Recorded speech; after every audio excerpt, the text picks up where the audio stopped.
Assalamualaikum warahmatullahi wabarakatuh. Om Swastiastu, Namo Buddhaya.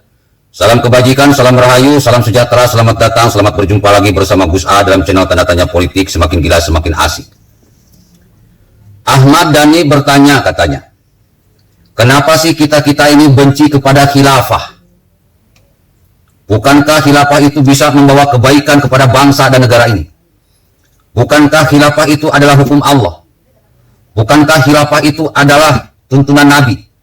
Kenapa umat Islam banyak yang benci kepada khilafah?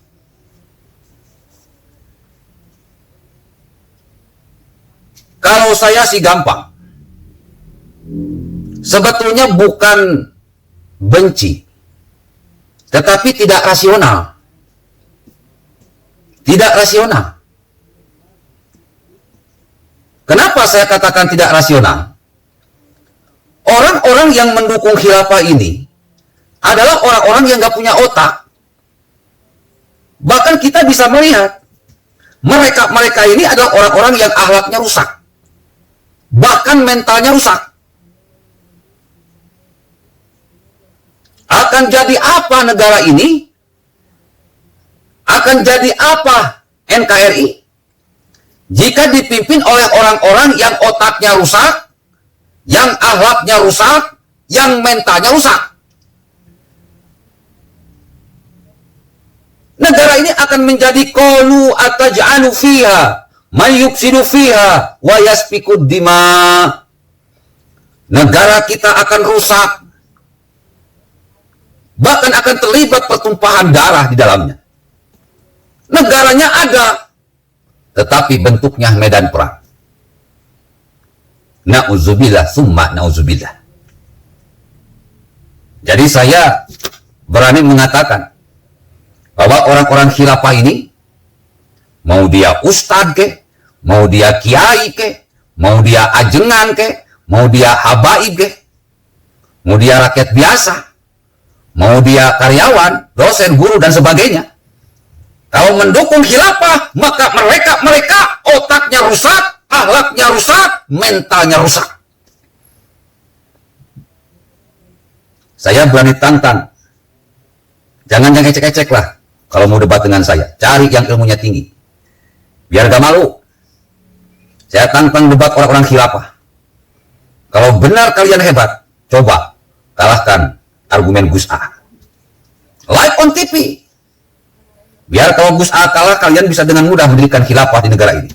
Tapi kalau kalian yang kalah, kalian harus kembali kepada NKRI harga mati.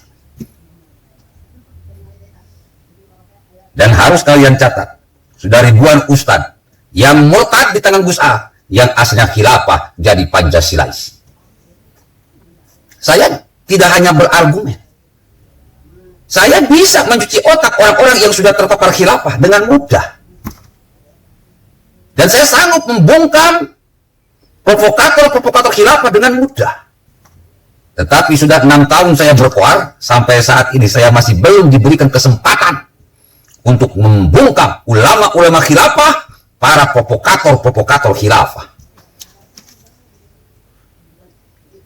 Bapak, Ibu, hadirin pemuda-pemudi sebangsa setanah air. Saya tidak hoak bilang orang-orang khilafah ini orang-orang yang otaknya rusak, akhlaknya rusak, mentalnya rusak. Karena orang-orang khilafah, baik HTI, FPI, PKS, MUI, Rizik Syihab, Barsmik, dan kawan-kawan, itu otaknya, akhlaknya, mentalnya sama dengan ISIS, sama dengan Taliban, sama dengan para pemberontak Suriah, para pemberontak di Irak, Libya, Yaman, sama. Ambisi kekuasaan yang sangat tinggi, menghalalkan segala cara dalam perjuangannya, cuci otak, jual ayat, jual mayat, dan sebagainya. Sama karakternya. Orang-orang kayak gini merasa bersih, mengkafirkan orang lain, merasa benar sendiri. Jika diberikan kesempatan untuk memimpin di negara ini, hancur. Islam yang mereka bawa bukan Islam Nabi Muhammad. Islam yang mereka bawa bukan Islam Al-Quran. Islam mereka itu Islam cangkang. Islam itu cuma kedok, cuma kendaraan untuk meraih kekuasaan. Suatu hari saya pernah bertanya kepada seseorang, "Hey bro, kita dilahirkan bukan keinginan kita. Kita hidup bukan keinginan kita. Bahkan kita mati pun bukan keinginan kita. Lalu siapa kita?" Banyak orang terdiam dan tidak bisa menjawab. Banyak ustadz kiai ajengan habaib, ketika saya tanya seperti itu, mereka diam, tidak bisa menjawab. Jika kita renungkan, betul bro, kita lahir bukan karena keinginan kita. Kita hidup, yang dulunya cita-cita pengen jadi dokter, malah jadi montir. Dulu ada orang yang cita-cita pengen jadi arsitektur, malah jadi kondektur. Dulu ada orang-orang yang pengen jadi ustadz, malah jadi preman.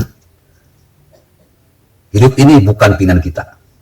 Dan kita mati pun bukan keinginan kita.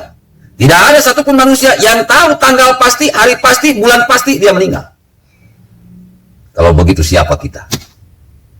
Lalu saya jawab, kita adalah tanah. Orang muda pasti jatuh ke tanah. Kambing berak pasti ke tanah. Kerbau kencing pasti ke tanah. Kita injak pasti ke tanah. Kita nyangkul pasti ke tanah. Kita itu adalah tanah.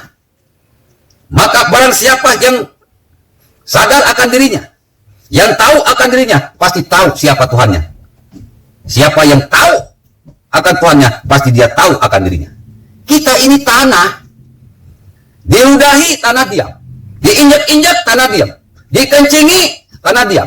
Direndahkan, tanah diam. Dicangkul, dipukul, tanah diam.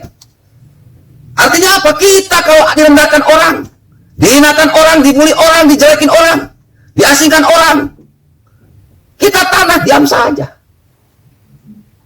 Makanya kata Allah, innallaha ma'as sabirin. Allah beserta orang-orang yang sabar. Tanah itu merupakan sebuah zat sebagai simbol dari kesabaran seorang manusia.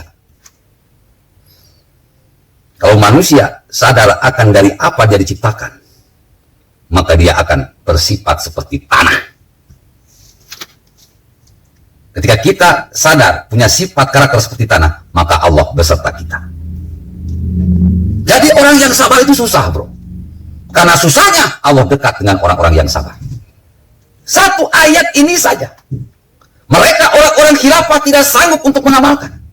Mereka orang-orang khilafah tidak sanggup untuk melaksanakan. Tersinggung sedikit demo, tersindir dikit demo, teriak-teriak PKI, teriak-teriak liberalis, teriak-teriak kapitalis. Orang-orang yang menjadikan hawa nafsu sebagai pemimpin di dalam dirinya, ketika dia dijadikan pemimpin, maka dia akan merusak. Makanya saya tidak percaya kepada orang khilafah. Karena orang Islam itu adalah orang yang sabar. Bukan orang yang tukang demo. Bukan orang yang memberontak. Bukan orang yang mengancam negara. Bukan orang yang menantang negara. Itu bukan orang Islam. Itu manusia-manusia setan. Cangkangnya Islam, kelakuannya kayak setan. Orang-orang kayak gini nggak usah dikasih kekuasaan. Bahaya. Jadi kita tidak benci sama khilafah. Karena penelitian yang saya simpulkan, orang-orang khilafah itu adalah orang-orang yang terlalu mengandalkan hawa nafsu daripada rasionalitas. Otak mereka rusak, akhlak mereka rusak, bahkan perbuatan mereka pun rusak.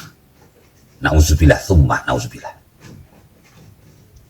Wahai rakyat Indonesia dari Sabang sampai Merauke, jangan pernah kasih suara sedikit pun kepada calon presiden yang didukung khilafah dan partai-partai yang mendukung khilafah. Jika kalian tidak ingin negara ini bentuknya seperti medan perang. Assalamualaikum warahmatullahi wabarakatuh.